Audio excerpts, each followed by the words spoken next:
Hi friends, welcome to English Mithra. And welcome to FAQ session.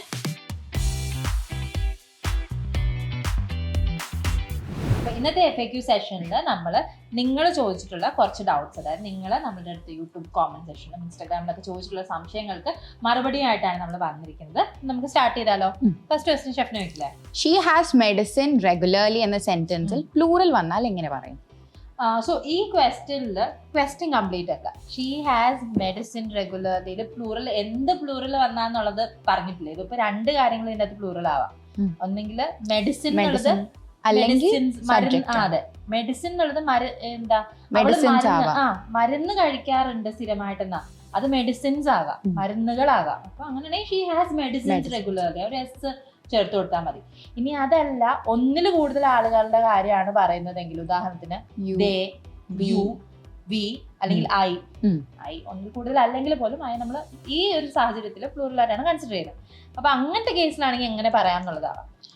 ഐയോ യുവോ അല്ലെങ്കിൽ വിയോ ദേയോ ആണ് subject എങ്കിൽ ആ കേസിൽ നമ്മൾ ഹാസ് മാറ്റിയിട്ട് അവിടെ ഹാവ് ആക്കും. അതായത് ഐ ഹാവ് മെഡിസിൻ റെഗുലർലി എന്ന് പറയാം, അല്ലെങ്കിൽ യു ഹാവ് മെഡിസിൻ റെഗുലർലി എന്ന് പറയാം, വി ഹാവ്, ദേ ഹാവ്, അങ്ങനെ ആവും. ഹാസ് മാറ്റിയിട്ട് ഹാവ് ആവും. അതായിരിക്കും വ്യത്യാസം ഉണ്ടാവും. അത് എല്ലാവർക്കും പൊതുവെ കൺഫ്യൂഷൻ ഉള്ള ഒരു സാധനമാണ്. ഹാസ് എവിടെയാണ്, സിംഗുലറും പ്ലൂറലും. സിംഗുലർ ആണെങ്കിൽ ഹാസ്, അതായത് സബ്ജക്ട് സിംഗുലർ ആണെങ്കിൽ ഹാസും, പ്ലൂറൽ ആണെങ്കിൽ ഹാവും എന്നുള്ള രീതിയിലാണ്.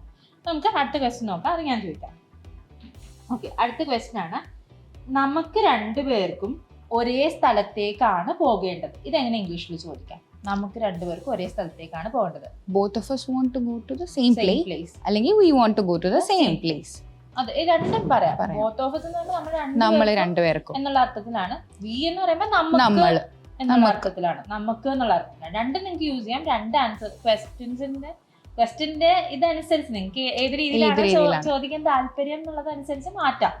രണ്ടും ആക്ച്വലി ഈ ഒരു സിറ്റുവേഷനിൽ രണ്ടും കറക്റ്റ് ആണ്. നമ്മൾക്ക് ആണെങ്കിൽ we, നമ്മൾക്ക് രണ്ടുപേർക്കും ആണെങ്കിൽ both of us. ആ ഒരു വ്യത്യാസം മാത്രമേ ഉള്ളൂ. ഇനി അടുത്ത എന്നെ പറ്റി പറയുകയാണെങ്കിൽ എങ്ങനെയാ ഇംഗ്ലീഷിൽ പറയാ? എന്നെ പറ്റി പറയുകയാണെങ്കിൽ അത് നമുക്ക് ഈ പറഞ്ഞ രണ്ട് രീതിയിൽ പറയാം. ഒന്ന് ടോക്കിംഗ് അബൌട്ട് മീ എന്ന് പറയാം, ടോക്കിംഗ് അബൌട്ട് മീ, അല്ലെങ്കിൽ ടോക്കിംഗ് അബൌട്ട് മൈസെൽഫ്. പക്ഷെ അത് കറക്റ്റ് ആണോ? ഗ്രാമാറ്റിക്കലി നോക്കുമ്പോഴും മൈസെൽഫ് നമ്മൾ പറയില്ല. ഐ വരുന്നിടത്താണ് ആക്ച്വലി നമ്മൾ മൈസെൽഫ് എന്നുള്ള വാക്ക് വരിക. I myself did it, I myself have problems, അങ്ങനെയൊക്കെ പറയുമ്പോഴാണ്. പക്ഷെ ഈ ടോക്കിംഗ് അബൌട്ട് മൈസെൽഫ് പറയാറില്ല, പക്ഷെ കേട്ടിട്ടുണ്ട്, ഇങ്ങനെ യൂസ് ചെയ്യുന്നുണ്ട്. പക്ഷെ ഗ്രാമാറ്റിക്കലി കറക്റ്റ് അല്ല. Talking about me, speaking about me, അതും കറക്റ്റ് ആണ്. സ്പീക്കിംഗ് അബൌട്ട് മീ അല്ലെങ്കിൽ ടോക്കിംഗ് അബൌട്ട് മീ, രണ്ടും നിങ്ങൾക്ക് യൂസ് ചെയ്യാവുന്നതാണ് അല്ലേ.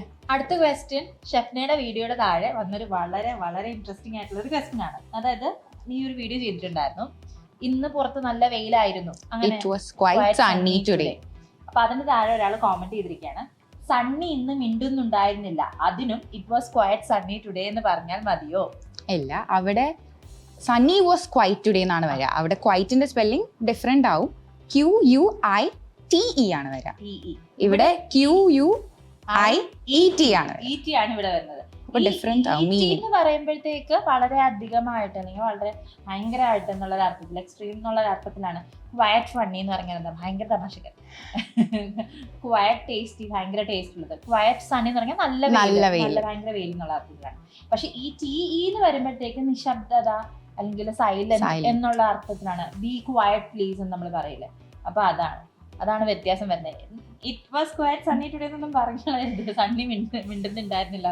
സണ്ണി മിണ്ടുന്നില്ല ആയുമ്പോ സണ്ണി വാസ് ക്വൈറ്റ്. സണ്ണിയുടെ ഇമ്പോർട്ടൻസ് കൊടുക്കണം, സണ്ണിക്കാണ് അവിടെ ഇമ്പോർട്ടൻസ് കൊടുക്കുന്നത്. ഇറ്റ് വാസ് ക്വയറ്റ് സണ്ണി എന്നല്ല. ഓക്കെ, അടുത്ത ക്വസ്റ്റ്യൻ ഞാൻ ചോദിക്കാം. I am not used to drivingഉം I did not use to drive a car, ഇത് രണ്ടും തമ്മിലുള്ള ഡിഫറൻസ് എന്താണ്? തമ്മിൽ ഭയങ്കര വ്യത്യാസമാണ്, ഒരു തരത്തിൽ സാമ്യമില്ല. I am not use to driving എന്ന് നമ്മൾ പറയുമ്പോൾ അതിന്റെ അർത്ഥം എനിക്ക് ഡ്രൈവ് ചെയ്ത് ശീലമില്ല. അത് ഞാൻ നേരത്തെ ഡ്രൈവ് ചെയ്ത് എനിക്ക് ശീലമില്ല, ഇപ്പോഴും ശീലമില്ല, കോൺസ്റ്റന്റ് ആണ്. നേരത്തെ ഞാൻ ഡ്രൈവ് ചെയ്യാറുണ്ടായിരുന്നില്ല, ഇപ്പോഴും ഞാൻ ഡ്രൈവ് ചെയ്യാറില്ല. ശീലമില്ല, ചെയ്യാറുണ്ടായിരിക്കും പക്ഷെ അത് ശീലമില്ല. ഇനി I didn't use to drive a car എന്ന് പറയുമ്പോൾ ഞാൻ പണ്ട് കാർ ഡ്രൈവ് ചെയ്യാറില്ലായിരുന്നു, പക്ഷെ ഇപ്പോ ഞാൻ ഡ്രൈവ് ചെയ്യാറുണ്ട്. നേരത്തെ കാര്യമാണ് പറയുന്നത്. I didn't use to drive a car but now I drive a car. അതെ, ഐ ഡ്രൈവ് എന്ന് പറയാം. ഇത് രണ്ടാമത്തെ സെന്റൻസ് എന്ന് പറഞ്ഞാൽ നേരത്തെ കാര്യമാണ് പറയുന്നത്. ഇപ്പൊ അതിന് ഓപ്പോസിറ്റ് ആയിരിക്കും. ആദ്യത്തെ സെന്റൻസ് എന്ന് പറഞ്ഞാൽ അപ്പോഴില്ല ഇപ്പോഴും ആ ഒരു അർത്ഥമാണ്. അപ്പൊ അത് കൺഫ്യൂസ്ഡ് ആയി പോകരുത്. ഈസിലി കൺഫ്യൂസ്ഡ് ആവാൻ പറ്റും. കൺഫ്യൂഷൻ വരാൻ ചാൻസ് ഉണ്ട്. ബട്ട് ഇതാണ് കാര്യം. Hope you understood. സോ നമ്മൾ 5 ക്വസ്റ്റ്യൻസ് മാത്രമേ ഉള്ളൂ. ഈ നിങ്ങൾ ചോദിച്ച 5 ക്വസ്റ്റ്യൻസ് മാത്രമേ നമ്മൾ എടുത്തുള്ളൂ. റെലവെന്റ് ആണെന്ന് തോന്നിയിട്ടുള്ള ക്വസ്റ്റ്യൻസ്.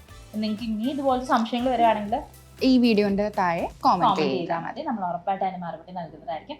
ഈ വീഡിയോ നിങ്ങൾക്ക് ഇഷ്ടപ്പെട്ടെങ്കിൽ ദയവായി ഈ വീഡിയോ ലൈക്ക് ചെയ്യുക, ഷെയർ ചെയ്യുക, അതുപോലെ ഞങ്ങളുടെ ചാനൽ ഫോളോ ചെയ്യുക, സബ്സ്ക്രൈബ് ചെയ്യുക. ഓക്കെ, അപ്പം നിങ്ങൾക്ക് ഇംഗ്ലീഷ് സംസാരിക്കാൻ പഠിക്കാൻ വേണ്ടിയിട്ടാണ് വീഡിയോസ് കാണുന്നതെങ്കിൽ നിങ്ങൾക്ക് ഇംഗ്ലീഷ് സംസാരിച്ച് പ്രാക്ടീസ് ചെയ്ത് പഠിക്കുന്ന രീതിയിലുള്ള കോഴ്സസ് ആണ് നമ്മൾ പ്രൊവൈഡ് ചെയ്യുന്നത്. കോഴ്സിന് ഡീറ്റെയിൽസ് അറിയാനായിട്ട് ഡിസ്ക്രിപ്ഷനിൽ കൊടുത്തിരിക്കുന്ന ലിങ്കിൽ ക്ലിക്ക് ചെയ്യുക. നിങ്ങൾക്ക് പറ്റുന്നൊരു കോഴ്സാണ്, നിങ്ങൾക്ക് ആപ്റ്റ് ആണെന്ന് തോന്നുകയാണെങ്കിൽ മാത്രം അഡ്മിഷൻ എടുക്കുക. അപ്പോൾ മറ്റൊരു ഇൻഫോർമേറ്റീവ് വീഡിയോയിൽ കാണുന്നത് വരെ this is Revathi Krishnan and this is Shafna signing off from English Mithra. Thank you. Have a wonderful English Mithra. Stop worrying, start learning.